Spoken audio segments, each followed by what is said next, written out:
Hi ಎಲ್ರಿಗೂ welcome back to my YouTube channel Rakshita's mini blogs. ಇವತ್ತು ನನ್ನ ಬ್ಲಾಗಲ್ಲಿ ಏನಿದೆ ಅಂತಂದರೆ ನಾವು ಸಡನ್ನಾಗಿ ಬ್ಯಾಂಗ್ಳೂರಿಗೆ ಹೊರಟಿದ್ದೀವಿ. ಏನಕ್ಕೆ ಅಂತ ಅಂದರೆ ನನಗೊಂದು ಸ್ವಲ್ಪ ಕೆಲಸ ಇತ್ತು ಆ್ಯಂಡ್ ಇವಾಗ ಬಂದು ಆಷಾಢ ಆಗಿರೋದ್ರಿಂದ ನನಗಿವಾಗ ವರ್ಕ್ ಅಂತೂ ಇರೋದಿಲ್ಲ. ಸೊ ಫ್ರೀಯಾಗಿರ್ತೀನಿ.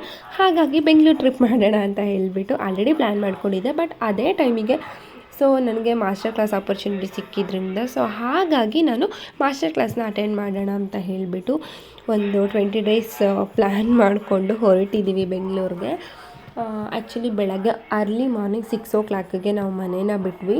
ಯಾಕಂತಂದರೆ ಆಮೇಲೆ ಮಧ್ಯಾಹ್ನ ಟೈಮಲ್ಲೆಲ್ಲ ಹೊರಟ್ರೆ ಇಡೀ ದಿನ ಜರ್ನಿ ಮಾಡಿರೋ ಥರ ಅನಿಸತ್ತೆ ಅಂತ ಹೇಳ್ಬಿಟ್ಟು ಬೆಳಗ್ಗೆ ಬೇಗನೆ ಹೊರಟ್ರೆ ನಾವು 10 ಅಷ್ಟೊತ್ತಿಗೆಲ್ಲ ಅಲ್ಲೇ ಇರ್ತೀವಿ.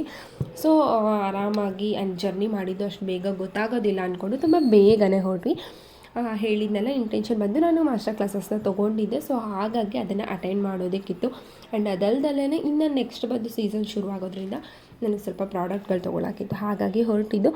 ಸೊ ಅದ್ರ ಮಧ್ಯ ನನ್ನ ಹಸ್ಬೆಂಡು ಡೈರೆಕ್ಟಾಗಿ ಹೋಗೋದು ಬಿಟ್ಟು ಮಾಗಡಿ ಮೇಲೆ ಹೋಗೋಣ ಅಂತ ಹೇಳ್ಬಿಟ್ಟು ಆ ರೋಡಲ್ಲಿ ಹೋದ್ರು. ಆ್ಯಕ್ಚುಲಿ ಆ ರೋಡೊಂದು ಸ್ವಲ್ಪನೂ ಚೆನ್ನಾಗಿರಲಿಲ್ಲ. ಸೊ ನಮ್ಮ ದನಿಗೆ ಆ ರೋಡಲ್ಲಿ ಹೋಗ್ತಿದ್ದಂಗೆ ವಾಮಿಟಿಂಗ್ ಸೆನ್ಸೇಷನ್ಸ್ ಶುರುವಾಗ್ಬಿಡ್ತು.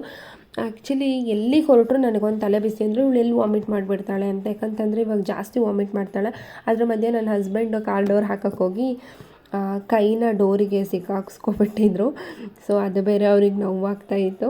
ಆ್ಯಂಡ್ ಅದಾದಮೇಲೆ ಸ್ವಲ್ಪ ಹೊತ್ತು ರೆಸ್ಟ್ ಆಗಲಿ ಅಂತ ಹೇಳಿಬಿಟ್ಟು ಹಾಗೆ ಸುಮ್ಮನೆ ನಿಂತ್ಕೊಂಡ್ವಿ ಒಂದು ಸ್ವಲ್ಪ ಹೊತ್ತು. ಅದಾದಮೇಲೆ ಅಲ್ಲಿಂದ ಸೀದಾ ಹೊರಟ್ವಿ. ಅದ್ರ ಮಧ್ಯೆ ನಮ್ಮ ದನಿ ಅಂತೂ ಪಾಪ ಬೆಳಗ್ಗೆ ಎದ್ದೋಳನ್ನ ಹಾಗೆ ಕಾರಿಗೆ ಕೂರಿಸ್ಕೊಂಡಿದ್ದೆ. ಅವಳಿಗೆ ಹಾಲು ಏನು ಫೀಡ್ ಮಾಡಿಸಿರಲಿಲ್ಲ ನಾನು, ಮಧ್ಯದಲ್ಲಿ ವಾಮಿಟಿಂಗ್ ಮಾಡ್ತಾಳೆ ಅಂತ ಅಂದ್ಕೊಬಿಟ್ಟು.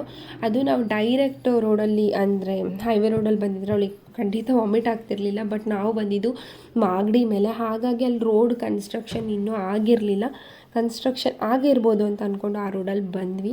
ಸೊ ಹಾಗಾಗಿ ಲೇಟು ಆಯಿತು. ಆ್ಯಂಡ್ ದನಿಗೂ ಸ್ವಲ್ಪ ವಾಮಿಟ್ ಬರೋ ಥರ ಎಲ್ಲ ಆಯಿತು. ಆ್ಯಂಡ್ ಅದ್ರ ಜೊತೆ ನನ್ನ ಹಸ್ಬೆಂಡ್ ಕೈನೂ ಸಹ ಪೆಟ್ಟಾಯಿತು. ಅಂತೂ ಬ್ಯಾಂಗ್ಳೂರು ಸಿಟಿಗೆ ಎಂಟರ್ ಆದ್ವಿ ನಾವು. ಎಂಟರ್ ಆಗ್ತಿದ್ದಂಗೆ ಕಾಮನ್ ಅಂತಂದರೆ ಟ್ರಾಫಿಕ್ಕು. ಸೊ ಬೆಳಗ್ಗೆ ಅದೂ ನಾವು ರೀಚಾಗಿ ಹೋಗ್ಬೇಕಾದ್ರೆ ಒಂದು 9:30 ಹಂಗೆ ಆಗಿತ್ತು. ಆ ಒಂದು ಟೈಮಲ್ಲಿ ಬಂದು ಆಫೀಸು ಸ್ಕೂಲ್ಗೆ ಹೋಗೋರು ಎಲ್ಲರೂ ಇದ್ದಿದ್ದರಿಂದ ಸ್ವಲ್ಪ ಟ್ರಾಫಿಕ್ ಜಾಸ್ತಿನೇ ಸಿಕ್ತು. ಟ್ರಾಫಿಕ್ನ ಆ್ಯಕ್ಚುಲಿ ತುಂಬ ಫೀಲ್ ಮಾಡಿಕೊಂಡು ಹೋದ್ವಿ ನಾವು. ಫೀಲ್ ಅಂತಂದರೆ ಎಲ್ಲಿ ನೋಡಿರೋ ಸಿಗ್ನಲ್ ಮಿನಿಮಮ್ ಏನಿಲ್ಲ ಅಂದರೂ 1.5 ನಿಮಿಷ ಅಂತೂ ಇತ್ತು ಸಿಗ್ನಲ್ಲು.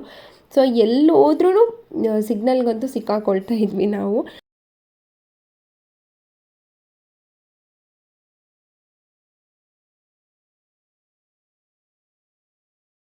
ಸಿಗ್ನಲಲ್ಲಿ ನಿಂತಿದ್ದಾಗ ಆ್ಯಕ್ಚುಲಿ ಒಂದು ಕಪಲ್ಲು ಬೈಕ್ ರೈಡ್ ಮಾಡ್ತಾಯಿದ್ರು. ಸೊ ಅವರ ಚೈನ್ ಬಂದು ಕಟ್ಟಾಗಿತ್ತು, ಗೋಲ್ಡ್ ಚೈನು. ಬಟ್ ಅದನ್ನು ನಾನು ನೋಡಿದೆ. ಬಟ್ ಅವ್ರಿಗೆ ಹೆಂಗೆ ಇನ್ಫಾರ್ಮ್ ಮಾಡೋದು ಅಂತ ಸಖತ್ತು ಕಷ್ಟ ಆಯಿತು. ಆ್ಯಂಡ್ ಆ ಟ್ರಾಫಿಕಲ್ಲಿ ಬೈಕಲ್ಲಾದರೆ ಓವರ್ಟೇಕ್ ಮಾಡ್ಬೋದು, ಕಾರಲ್ಲಿ ಓವರ್ಟೇಕ್ ಮಾಡಿ ಅವ್ರಿಗೆ ಹೇಳೋದು ತುಂಬಾ ಕಷ್ಟ ಆಯಿತು. ಬಟ್ ಫೈನಲಿ ಎಲ್ಲೋ ಒಂದು ಸಿಗ್ನಲಲ್ಲಿ ಮೀಟ್ ಆದ್ವಿ. ಸೊ ಅವ್ರಿಗೆ ನಾನು ಅದನ್ನು ಹೇಳಿದೆ. ಆ ವಿಡಿಯೋ ಕ್ಲಿಪ್ ಆ್ಯಕ್ಚುಲಿ ನಾನು ಮಾಡ್ಕೋಬೇಕಾಗಿತ್ತು. ಬಟ್ ನನಗೆ ವಿಡಿಯೋ ಮಾಡೋದು ಅದು ನನ್ನ ತಲೆಯಲ್ಲೇ ಇರಲಿಲ್ಲ. ಒಟ್ಟು ಅವ್ರಿಗೆ ಹೇಳಬೇಕು ಅನ್ನೋದೊಂದಾಗಿತ್ತು. ಸೊ ಹಾಗಾಗಿ ಫೈನಲಿ ನಾನು ಅವ್ರಿಗೆ ಅದನ್ನು ಹೇಳಿದೆ. ಅವರು ಖುಷಿಯಾದರು. ಮನೆಗೆ ಹೋದ ತಕ್ಷಣವೇ ನಾವು ಅದಕ್ಕೆ ಕಾಫಿ ಮಾಡಿಕೊಟ್ರು. ಸೊ ಫಸ್ಟ್ ಕಾಫಿನ ಕುಡಿದೆ. ಅದಾದಮೇಲೆ ಫ್ರೆಶ್ ಅಪ್ ಆಗಿದ್ದು ನಾನು. ಫ್ರೆಶ್ ಅಪ್ ಆಗಿಬಿಟ್ಟು ಒಂದು ಸ್ವಲ್ಪ ಹೊತ್ತು ಕೂತ್ಕೊಂಡ್ವಿ. ಅಷ್ಟೊತ್ತಿಗೆ ನಮ್ಮ ದನಿ ಅಂತೂ ಅವಳಿಗೇನು ಫೀಡ್ ಮಾಡಿಸಿರ್ಲಿಲ್ವಲ್ಲ. ಸೊ ನಮ್ಮ ಅದಕ್ಕೆ ಹಾಲು ಬಿಸಿ ಮಾಡಿ ಕೊಟ್ಟರು. ಸೊ ಅವಳಿಗೂ ಹಸಿವಾಗಿತ್ತು ತುಂಬಾ. ಫಸ್ಟು ಹಾಲು ಕುಡಿದ್ಲು. ಅದಾದಮೇಲೆ ಒಂದು ಸ್ವಲ್ಪ ಹೊತ್ತು ಆಟ ಆಡೋದಕ್ಕೆ ಶುರು ಮಾಡಿಕೊಂಡ್ಳು. ಆಮೇಲೆ ಇನ್ನೇನು ಬರ್ತಾ ಸಂಜೆನೇ ಆಗ್ತಾ ಬಂತು. ಫುಲ್ಲು ರೆಸ್ಟ್ ಮಾಡಿದ್ದಾಯಿತು, ಊಟ ಮಾಡಿದ್ದಾಯಿತು ಅಷ್ಟೇ. ಸೊ ಅದಾದಮೇಲೆ ಸಂಜೆ ಟೈಮಿಗೆ ನನಗೆ ಬೇಲ್ಪುರಿ ತಿನ್ನೋಂಗಾಗಿತ್ತು. ಸೊ ಅದಲ್ದಲ್ಲೇ ನಮ್ಮ ಅತ್ತೆನೇ ಅದಕ್ಕೆ ಮನೆಗೆ ಹೋಗ್ತಾ ಇದ್ದೀವಿ ಅಂತ ಹೇಳಿಬಿಟ್ಟು ಸೊ ನಿಪ್ಪಟ್ಟೆಲ್ಲ ಮಾಡಿದರು. ಅದೆಲ್ಲ ಇದ್ದಿದ್ದರಿಂದ ನಾನೇ ಮನೆಯಲ್ಲೇ ಬೇಲ್ಪುರಿನ ಮಾಡಿದೆ. ಆ್ಯಂಡ್ ಅದ್ರ ಜೊತೆ ನಿಪ್ಪಟ್ಟು ಮಸಾಲೆನೂ ಮಾಡ್ಕೊಂಡ್ವಿ ನಾವು. ಆ್ಯಂಡ್ ನೆಕ್ಸ್ಟ್ ಡೇಯಿಂದ ನನಗೆ ಮಾಸ್ಟರ್ ಕ್ಲಾಸಸ್ ಇತ್ತು. ಸೊ ನಾನು ಅದನ್ನು 15 ಡೇಸ್ ಅಟೆಂಡ್ ಮಾಡೋದೇ ಆಗೋಗಿತ್ತು ಆ್ಯಕ್ಚುಲಿ. ಆ ಒಂದು ಗ್ಯಾಪಲ್ಲಿ ಏನೇನು ಮಾಡಿದೆ ಅಂತ ಈ ಬ್ಲಾಗಲ್ಲಿ ಅಪ್ಲೋಡ್ ಮಾಡಿದ್ದೀನಿ. ಸೊ ಅದ್ರ ನೆಕ್ಸ್ಟ್ ದಿನ ಬಂದು ಗೋಪಾಲನ್ ಮಾಲ್ಗೆ ಹೋದ್ವಿ. ಆ್ಯಂಡ್ ಮಾಲ್ಗೆ ಹೋಗಿದ್ದು ನಾನು, ನನ್ನ ಹಸ್ಬೆಂಡು ಆ್ಯಂಡ್ ನನ್ನ ಅತ್ತಿಗೆ ಮಗ ಮತ್ತು ಪಾಪು 4 ಜನನೂ ಮಾಲ್ಗೆ ಹೋದ್ವಿ. ಯಾಕಂತಂದರೆ ಮತ್ತೆ ಇನ್ನು ಟೈಮ್ ಆಗೋದಿಲ್ಲ, ಕ್ಲಾಸಸ್ ಮುಗಿಯೋದು 15 ಡೇಸ್ ಆಗುತ್ತೆ ಅಂತ. ಆ ಗ್ಯಾಪಲ್ಲಿ ಎಲ್ಲಾದರೂ ಹೋಗೋಣ ಅಂತ ಹೇಳ್ಬಿಟ್ಟು ಸಂಜೆ ಟೈಮ್ಗೆ ಹೋಗ್ತಿದ್ವಿ. ನಮಗೆ ಮಾಲ್ ಬಂದು ಸ್ವಲ್ಪ ಹತ್ರ ಇರೋದ್ರಿಂದ ಆರಾಮಾಗಿ ಓಡಾಡ್ಬೋದಾಗಿತ್ತು. ಆ್ಯಂಡ್ ನಾನೊಂದು ಸ್ವಲ್ಪ ಶಾಪಿಂಗ್ ಮಾಡೋಣ ಅಂತ ಹೇಳ್ಬಿಟ್ಟು ಹೋಗಿದ್ದೆ. ಬಟ್ ನಾನಲ್ಲಿ ತೊಗೊಂಡಿದ್ದು ಬರೀ ನೈಲ್ ಪಾಲಿಶ್ ಅಷ್ಟೇ. ಆ್ಯಂಡ್ ನಾನು ಬರ್ಗರ್ ಆರ್ಡರ್ ಮಾಡೋಣ ಅಂತ ಹೇಳಿಬಿಟ್ಟು ಹೋಗಿದ್ದೆ. ಆ ಗ್ಯಾಪಲ್ಲಿ ನಮ್ಮ ದನಿ ಇಳಿದ್ಬಿಟ್ಟು ಡ್ಯಾನ್ಸ್ ಮಾಡೋದಕ್ಕೆ ಶುರು ಮಾಡಿದ್ಲು. ಆ್ಯಂಡ್ ಮಾಲಲ್ಲಿ ನಾರ್ಮಲಾಗಿ ಏನಾದರೂ ಕಾಂಪಿಟೇಷನ್ಸು ಶೋಸ್ಗಳೆಲ್ಲ ಮಾಡ್ತಾ ಇರ್ತಾರೆ. ಸೊ ಅವತ್ತು ಸಂಡೇ ಆಗಿದ್ದರಿಂದ ಅಲ್ಲಿ ರ್ಯಾಪಿಡ್ ಸಾಂಗ್ಸಿಂದು ಕಾಂಪಿಟೇಷನ್ಸ್ ಮಾಡ್ತಾಯಿದ್ರು. ಸೊ ಮಧ್ಯದಲ್ಲಿ ಸಾಂಗ್ ಹಾಕಿ ಡ್ಯಾನ್ಸ್ ಮಾಡೋದಕ್ಕೆ ಮಕ್ಳಿಗೆ ಬಿಡ್ತಾಯಿದ್ರು. ಆ್ಯಂಡ್ ನಾನು ಆ್ಯಕ್ಚುಲಿ ಎಂಟ್ರೆನ್ಸ್ ಬಂದಾಗಲೇ ಕಳಿಸ್ತೀನಿ ಅಂತಂದರೆ ನನ್ನ ಹಸ್ಬೆಂಡ್ ಬಿಡಲಿಲ್ಲ, ಬೇಡ ಬೇಡ ಅಂತಿದ್ರು. ಬಟ್ ನಾನು ಬರ್ಗರ್ ಆರ್ಡರ್ ಮಾಡೋಕ್ಕೆ ಹೋಗೋ ಗ್ಯಾಪಲ್ಲಿ ಅವಳು ಆಲ್ರೆಡಿ ಸ್ಟೇಜ್ಗೆ ಹೋಗಿ ಡ್ಯಾನ್ಸ್ ಮಾಡ್ತಾಯಿದ್ಲು. ಸೊ ಒಬ್ಬಳೇ ಇದ್ಲು. ಫಸ್ಟಿಗೆ ಒಂದು ಸ್ವಲ್ಪ ಜನ ಡ್ಯಾನ್ಸ್ ಮಾಡ್ತಾಯಿದ್ರು, ಬಟ್ ಸಾಂಗ್ಸ್ನ ಆಫ್ ಮಾಡಿದ್ಮೇಲೆ ಅವಳು ಒಬ್ಬಳೇ ನಿಂತ್ಕೊಂಡಿದ್ಲು. ಸೊ ಎಂಜಾಯ್ ಮಾಡಲಿ ಅಂತ ಹೇಳ್ಬಿಟ್ಟು ನಾನು ಸುಮ್ಮನೆ ಬಿಟ್ಟೆ. ಹಾಗಾಗಿ ಲಾಸ್ಟ್ ಕ್ಲಿಪ್ಸ್ನ ಮಾತ್ರ ನಾನು ಇಲ್ಲಿ ಅಪ್ಲೋಡ್ ಮಾಡಿದ್ದೀನಿ. ಅದಾದಮೇಲೆ ಆ್ಯಕ್ಚುಲಿ ನಮ್ಮ ದನಿ ಬಂದು ಅಲ್ಲಿಂದ ಸೀದಾ ಹೆದರ್ಕೊಬಿಟ್ಟು ಸ್ಟೇಜಿಂದ ಇಳಿದ್ಬಿಟ್ಲು. ಸೊ ಅವಳು ಸ್ಟೇಜಿಂದ ಇಳಿದಾದ್ಮೇಲೆ ಅಲ್ಲೆಲ್ಲ ಮಕ್ಕಳು ಬಂದು ಐಸ್ ಕ್ರೀಮ್ಸು ಅದನ್ನೆಲ್ಲ ತಿಂತಾಯಿದ್ರು. ಅವಳಿಗೆ ಅದನ್ನು ನೋಡಿ ಏನು ಅನ್ನಿಸ್ತೋ ಗೊತ್ತಿಲ್ಲ, ಸ್ಟೇಜಿಂದ ಇಳಿದ್ಬಿಟ್ಟು ಸೀದಾ ಐಸ್ ಕ್ರೀಮ್ ತಿಂತಿರೋ ಹುಡುಗಿ ಹತ್ರ ಓಡೋಗ್ಬಿಟ್ಲು. ಸೊ ಓಡೋದ್ಲಲ್ಲ. ಇನ್ನು ಆ್ಯಕ್ಚುಲಿ ಬರ್ಗರ್ ಆರ್ಡರ್ ಮಾಡೋಕ್ಕೆ ನಾನು ಹೋಗಿದ್ದೆ, ಬಟ್ ಅಲ್ಲಿ ಸಂಡೇ ಆಗಿದ್ದರಿಂದ ಆ್ಯಂಡ್ ನಾವು ಹೋಗಿದ್ದು ಸ್ವಲ್ಪ ಲೇಟ್ ಆಗಿದ್ದು, ಹಾಗಾಗಿ ಬರ್ಗರ್ ಎಲ್ಲ ಖಾಲಿಯಾಗಿತ್ತು. ಹಾಗಾಗಿ ಇನ್ನೇನು ಮಾಡೋದು ಅಂತ ಹೇಳ್ಬಿಟ್ಟು ಐಸ್ ಕ್ರೀಮ್ ಕೊಡಿಸು ಅಂತ ಇದ್ಲು. ಸೊ ಹಾಗಾಗಿ ಐಸ್ ಕ್ರೀಮ್ ನಾವು ಕೊಡಿಸ್ದೆ. ಅವಳಿಗಂತೂ ಫುಲ್ಲು ಖುಷಿ, ಐಸ್ ಕ್ರೀಮ್ ಫುಲ್ ಕೊಟ್ಟಿದ್ವಿ ಅಂತ ಹೇಳ್ಬಿಟ್ಟು. ಸೊ ಐಸ್ ಕ್ರೀಮ್ನೆಲ್ಲ ತಿಂದ್ಕೊಂಡು ಹೊರಗಡೆ ಬರೋಣ ಅನ್ಬೇಕಾದ್ರೆ ತುಂಬಾ ಮಳೆ ಬರ್ತಾಯಿತ್ತು ಅಲ್ಲಿ. ಸೊ ಹಾಗಾಗಿ ಅಲ್ಲೇ ಒಂದು ಸ್ವಲ್ಪ ಹೊತ್ತು ವೆಯ್ಟ್ ಮಾಡ್ಕೊಂಡ್ವಿ. ಆ್ಯಂಡ್ ಅದಾದಮೇಲೆ ನೆಕ್ಸ್ಟ್ ದಿನ ಸೀದಾ ಹೇಗಿತ್ತು ವೈಬ್ಸ್ ಅಂತಂದರೆ, ಅವಳನ್ನ ಮನೆಯಲ್ಲೇ ಬಿಟ್ಟು ಹೋಗ್ತಾ ಇದ್ದೆ ನಾನು. ಒಂದು 15 ಡೇಸ್ ಬೆಳಗ್ಗೆ ನಾನು ಹೇಗೆ ಅಂತಂದರೆ ಒಂದು 10ಗೆ ಮನೆ ಬಿಡ್ತಾಯಿದ್ದೆ. ನಾನು ಬರೋದು ಒಂದು 5:30 ಹಂಗೆ ಆಗ್ತಾಯಿತ್ತು. ಮಾಸ್ಟರ್ ಕ್ಲಾಸಸ್ಸು ನಾನು ನಮ್ಮ ಮನೆ ನಿಯರೇ ತೊಗೊಂಡಿದ್ದೆ ಬೆಂಗಳೂರಲ್ಲಿ. ಆ್ಯಂಡ್ ನನ್ನ ಅತ್ತಿಗೆ ಮಗ ಬಂದು ನಮ್ಮನೆ ಪಕ್ಕದಲ್ಲಿರೋ ಸ್ಕೂಲ್ಗೆ ಹೋಗ್ತಾ ಇದ್ದಿದ್ದು. ಸೊ ಇವಳು ಅವ್ನು ಬರ್ತಾನೆ ಅಂತ ಅವನಿಗೆ ವೆಯ್ಟ್ ಮಾಡ್ತಾನೇ ಇರ್ತಾಯಿದ್ಲು. ಇಲ್ಲಿ ಬಂದ, ಅಲ್ಲಿ ಹೋದ ಅಂತ ಅಲ್ಲಿ ನೋಡಿಕೊಂಡೆ ಟೈಮ್ ಪಾಸ್ ಮಾಡ್ತಾಯಿದ್ಲು. ಆ್ಯಂಡ್ ತುಂಬ ಆರಾಮಾಗಿದ್ಲು ನಮ್ಮ ಅತ್ತಿಗೆ ಜೊತೆ ಅವಳು. ಏನಕ್ಕೂ ಹಠ ಮಾಡ್ತಾ ಇರಲಿಲ್ಲ. ಆ್ಯಂಡ್ ನಾನು ಬಂದ್ರೂ ನನ್ನ ಹತ್ರ ಬರೋದು, ಅಳೋದು, ಮಾಡೋದು ಏನೂ ಮಾಡ್ತಾ ಇರಲಿಲ್ಲ. ನಾನು ಬಂದರೆ ಅವಳಿಗೆ ಆ್ಯಕ್ಚುಲಿ ಏನು ಸೆನ್ಸೇ ಆಗ್ತಾ ಇರಲಿಲ್ಲ. ಏನು ಡಿಫ್ರೆನ್ಸ್ ಅಂತಲೂ ಅನ್ನಿಸ್ತಾ ಇರಲಿಲ್ಲ ಅವಳು. ಆ್ಯಂಡ್ ನನ್ನನ್ನು ಕೇಳ್ತಾ ಇರಲಿಲ್ಲ, ಆರಾಮಾಗಿದ್ಲು.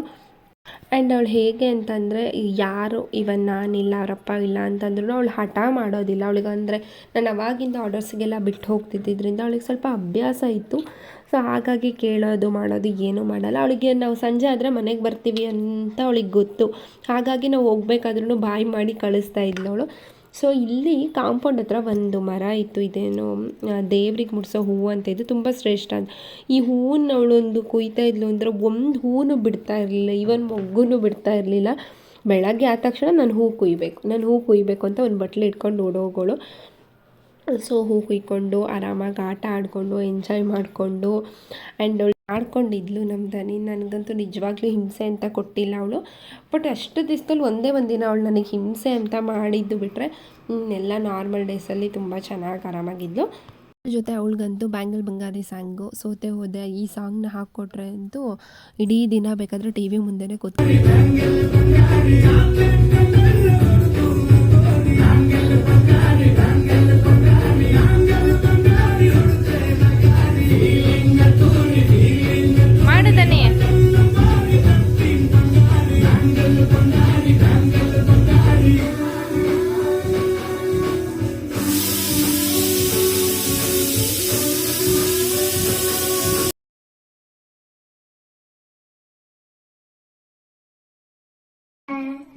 Johnny, Papa.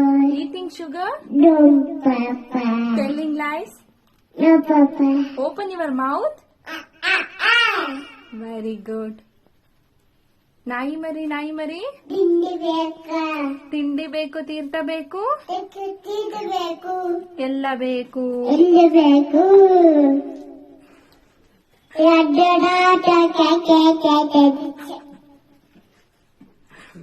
ಹಾಯ್ ಮೈಕಲ್ಲಿ ಹೇಳು ಹಾಯ್. ಹಾಯ್ ಎಲ್ಲರಿಗೂ. Mike testing 1 2 3. Mike testing.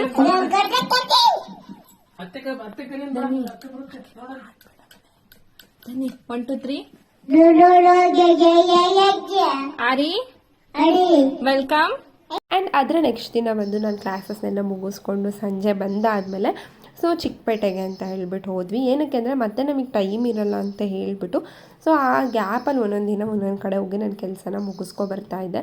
So ಇವಾಗ ಚಿಕ್ಕಪೇಟೆಗೆ ಹೋಗಿದ್ದು ಬಂದು ನನಗೆ ಸ್ವಲ್ಪ ಹೇರ್ ಆಕ್ಸೆಸರೀಸು, ನೆಕ್ಸ್ಟ್ ಬಂದು ಬ್ರೈಡಲ್ ಸೀಸನ್ಸ್ ಇರೋದ್ರಿಂದ ವರ್ಕು ಕಂಟಿನ್ಯೂಸ್ ಆಗಿರುತ್ತೆ. ಅವಾಗ ಪ್ರತಿಯೊಂದು ಪ್ರಾಡಕ್ಟ್ನು ತೊಗೊಳೋದಕ್ಕೆ ಮತ್ತೆ ಬರೋದಕ್ಕೂ ಆಗೋದಿಲ್ಲ.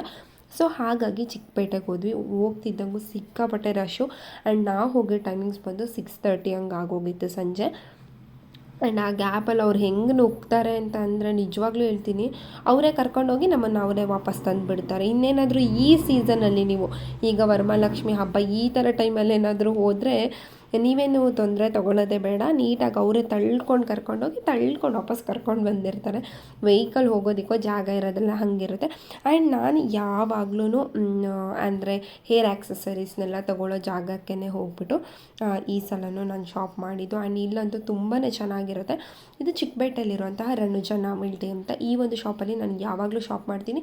ಆ್ಯಂಡ್ ಇವ್ರ ಹತ್ರ ಒರಿಜಿನಲ್ ನಿಮಗೆ ಸಿಗೋದು ಅಂದರೆ ಲೈಕ್ ಕಾಸ್ಮೆಟಿಕ್ಸ್ ಇರಬಹುದು, ಅಂದರೆ ಎನಿಥಿಂಗ್, ಫೌಂಡೇಶನ್ಸು, ಪ್ಯಾಲೆಟ್ಸ್ಗಳು, ಲಿಪ್ಸ್ಟಿಕ್ ಎಲ್ಲದೂ ಇವನ್ ನಿಮಗೆ ಗೊತ್ತಾಗುತ್ತೆ ಯಾವ ಪ್ರಾಡಕ್ಟ್ ಡಮ್ಮಿ ಇರ್ಬೋದು, ಒರಿಜಿನಲ್ ಇರ್ಬೋದು ಅಂತ. ನೀವು ಇವನ್ ಅದರ ಬಾರ್ ಕೋಡ್ನ ಸ್ಕ್ಯಾನ್ ಮಾಡಿದರೆ ಸಾಕು, ಅದು ಒರಿಜಿನಲ್ ಪ್ರಾಡಕ್ಟ್ ಹೌದಾ ಅಲ್ವಾ ಅಂತ ನಿಮಗೆ ಆರಾಮಾಗಿ ಗೊತ್ತಾಗುತ್ತೆ. ಯಾವುದೇ ರೀತಿ ಕನ್ಫ್ಯೂಷನ್ಸ್ ಬೇಡ.